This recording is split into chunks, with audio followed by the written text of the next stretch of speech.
Hey guys, how are you? I hope you are doing great. So let's study for maths, and today we are going to learn something about work and time. Today we are going to see about the topic work and time. Work and time, believe me, बहुत सारे competitive exams में बहुत questions पूछे जाते हैं इस पे, और बहुत इजी है और स्ट्रेट फॉरवर्ड क्वेश्चंस आते हैं इसमें से। एंड मैंने जितने भी एग्ज़ाम दिए हैं अभी तक, उन सब में ये मेजॉरिटी ऑफ क्वेश्चंस का वेटेज रखते हैं। ठीक है, तो ये अगर आप कोई भी कॉम्पिटिटिव एग्जाम्स के लिए तैयारी कर रहे हैं after graduation, then this topic becomes very crucial for you guys. All right, and I am standing here to make it simple for you, don't worry. Work and time, this topic basically deals with the work and time, which men comes into play, and men, like how many men are working for how many hours a day, so that and then जो उनके जो conversations है and उसके जो problems है उसको solve करने के लिए ये चैप्टर है। ठीक है, और ये चैप्टर भी प्रीवियस चैप्टर से रिलेटेड है, for example ratio and proportion. ठीक है, और इस चैप्टर में हम देखते हैं क्या है, सम इम्पॉर्टेंट रिलेशंस देख लेते हैं हम, क्या क्या है इसका। ठीक है, इम्पॉर्टेंट रिलेशन, सबसे पहले work and person are directly proportional. ठीक है, ये डायरेक्टली प्रोपोर्शनल बहुत इंपॉर्टेंट वर्ड है। ठीक है, अगर आपको नहीं आता ये, तो आप रेशियो एंड प्रोपोर्शन और मिक्सचर एंड एलिगेशंस जो टॉपिक है, जो कि मेरे प्रीवियस वीडियोस में है, वो देख के फिर इस चैप्टर को आइए। ठीक है, अगर आपको वो टॉपिक नहीं आता, then believe me, you are not going to understand anything. Alright, let's go further. Now work and person are directly proportional, मतलब अगर वर्क बढ़ेगा तो पर्सन्स की रिक्वायरमेंट भी बढ़ेगी। ठीक है, इसको डायरेक्टली प्रोपोर्शनल बोलते हैं। इसका उल्टा, अगर ज़्यादा लोग हैं, persons are more, then work भी ज़्यादा होगा। ऑब्वियसली ज़्यादा लोग होते ज़्यादा काम होगा। ठीक है, तो सेकंड पे देखते हैं हम, सेकंड क्या है। Second is time and person.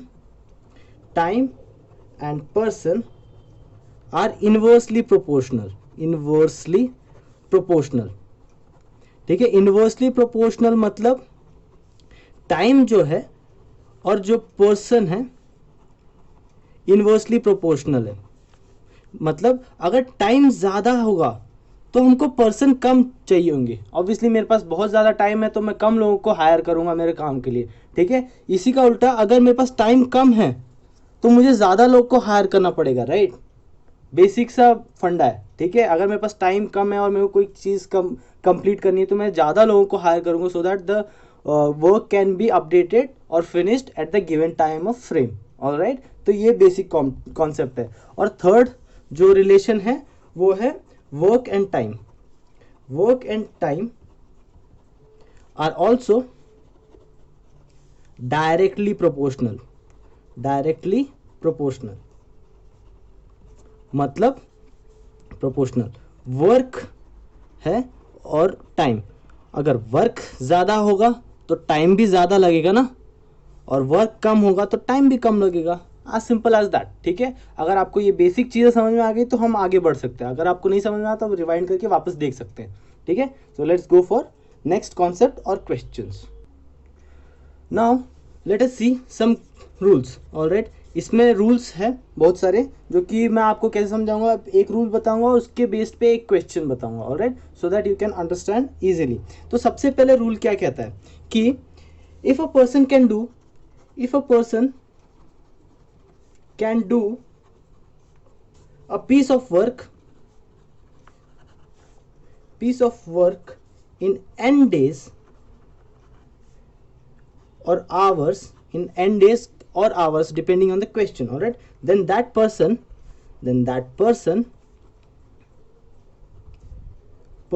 1 days or hours work will be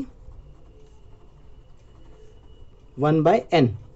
all right, तो हम इसको एक एग्जाम्पल से समझ लेंगे। ठीक है, क्या होता है कि अभी एक एग्जाम्पल क्या है, Vandana completes a work in 35 days। ठीक है, what work what work will she do in 1 day. ठीक है, तो हमको मालूम है इस कॉन्सेप्ट जो हमने अभी सीखा है कि we know that if a person can do a piece of work in n days, then the person's 1 day work is, then the person's 1 day work is 1 by n. Alright, therefore here क्या है अपने पास, यहाँ पर क्या है, n is equals to 35, therefore required work done is 1 by 35. ठीक है, जो ये मेन कॉन्सेप्ट है ये लास्ट तक चलने वाला है, जो कि हायर क्वेश्चंस है जो कि कॉम्पिटिटिव एग्जाम्स में आते हैं, उस क्वेश्चंस पे सबसे बेसिक स्टेप जो होने वाला है वो यही होने वाला है. ठीक है, तो हम सबसे पहले क्वेश्चन स्टार्ट करेंगे ये स्टेप से, तो आपको ये स्टेप्स अच्छे से समझना है. ठीक है, let us go for next rule. Rule 2 क्या कहता है? इफ अ पर्सन्स 1 days और hours work that is 1 by n, जो कि हमने प्रीवियस रूल में पढ़ा है, then the person can complete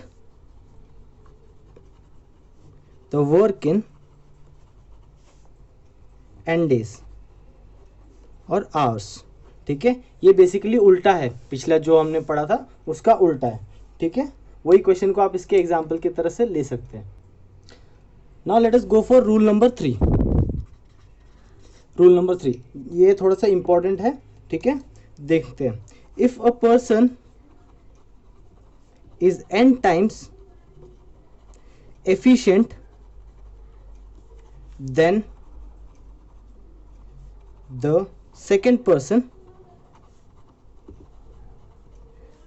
then work done, WD मतलब work done, by first person is to second person will be n is to 1. ठीक है, ये ना अच्छे से अपने दिमाग में बिठा लेना, ये बहुत इंपॉर्टेंट है. ठीक है, and time taken to complete a work by first person is to second person becomes 1 is to n. ठीक है, ये भी अच्छे से अपने दिमाग में बैठा लेना क्योंकि यही कॉन्सेप्ट आगे तक लास्ट तक जाने वाला है. ठीक है, तो ये आपका पीछा नहीं छोड़ने वाला, तो अच्छा होगा आप इसको साथ लेके चले. Now let us understand the rule 3 with an example. तो क्वेश्चन क्या कहता है कि P can do a work in 3 times faster than Q and therefore takes 40 days less than Q. Alright, question को ध्यान से समझना प्लीज. हाँ, find the time in which P and Q can complete the work individually. तो इस question को solve करने के लिए आपको basic knowledge of ratio and proportion and mixture and allegations चाहिए होगा. ठीक है, तो आई होप कि आपको वो आता है and I am assuming that. Alright, तो सोल्यूशन क्या करें, सोल्यूशन क्या है? ठीक है, तो रूल 3 के हिसाब से we know that if a person is n times efficient than the second person, then time taken to complete a work by first person is to second person is 1 is to n, right? Therefore time taken to complete the work by P is to Q is 1 is to 3. All right, now according to question, time taken by Q minus time taken by P is 40. all right, now let us assume, और ratio में हम एक consider करते हैं x को, let the ratio be x. 3x minus x is equals to 40, तो 2x is equals to 40, x becomes 20. all right, तो x becomes 20. therefore number of days required by P is equals to 20 and number of days required by Q is 60. Alright, understood? Let us go for next rule. The rule number 4 says is, if ratio of number of men required ध्यान से समझना, हाँ, men number of men required to complete a work is m is to n, then the ratio of time taken by them will be n is to m. Alright, इसको ध्यान से समझना और इसको एक क्वेश्चन के मीडियम से समझते हैं. So this is the question. If 12 men can finish a work in 20 days, then find the number of days required to complete the same work by 15 men. Alright, so देखते हैं कैसे question solve करेंगे हम. We know that if ratio of number of men required to complete a work is m is to n, then the ratio of time taken by them will be n is to m. Alright, so according to question, ratio of number of men is equal to 12 is to 15, that is 4 is to 5, 3 4s are 12, 3 5s are 15. Alright, therefore ratio of time taken will be 5 is to 4. ठीक है, उल्टा. ठीक है, इसके बाद let us suppose 15 men can finish work in x days. Alright, ratio and proportion वाली चीज. ठीक है, 20 is to x is equals to 5 by 4. ऑलराइट, तो 20 divide by x is equal to 5 divide by 4. तो क्या हो जाएगा, 20 into 4 divide by 5 is equal to x. Then x comes out to be 5 4 16. ठीक है, x 16 आया. Therefore required number of days is 16 days. ऑलराइट, so let us go for next rule. Before going to next rule, let us look for these kind of questions, क्योंकि these kind of questions are generally asked and उसके techniques कैसे solve करते हैं हम. ठीक है, ये टेक्निक्स थोड़े से सिंपल है इसलिए मैं बता रहा हूँ. ठीक है, टेक्निक नंबर 1. ऑलराइट, सबसे पहले क्या है, सबसे पहला technique, if A can do a piece of work in x days. Alright, if A can do a piece of work in x days and B can do the same work, alright, same work in y days, alright, then A plus B's दोनों को मिलाकर जो एक दिन में काम करते हैं, that is 1 day's work, will be 1 by x plus 1 by y. Remember rule number 1. ठीक है, वो यहाँ पर अप्लाई हुआ. ठीक है, तो ऐसे अप्लाई करना. आप इसको चाहे तो सॉल्व कर सकते हैं x plus y upon x y. Alright, नहीं तो आप सिर्फ ऐसे ही रख सकते हैं और ऐसे ही सॉल्व कर सकते हैं बाद में. ठीक है, सेकेंड टेक्निक नंबर 1 में सेकेंड पॉइंट क्या है, if A can do a piece of work in x days and B can do the same work in y days and C can do the same work in z days. ठीक है, then A plus B plus C's 1 day work will be 1 by x plus 1 by y plus 1 by z.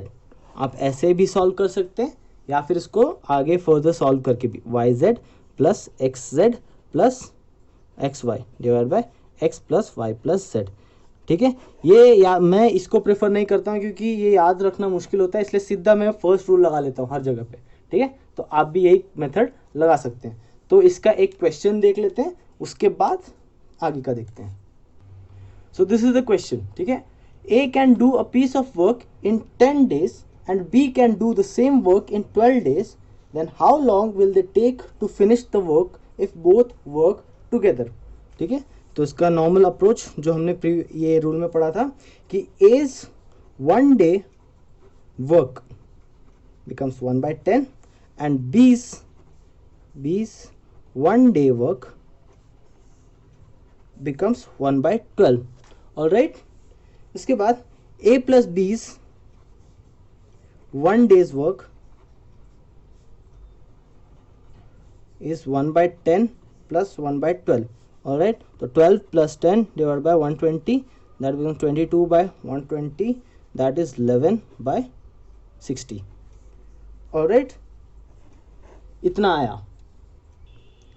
चूंकि ये एक दिन का work था और हमको कंप्लीट कब करते हैं वो देखना है, कितने दिन में देखना है। therefore A plus B complete the whole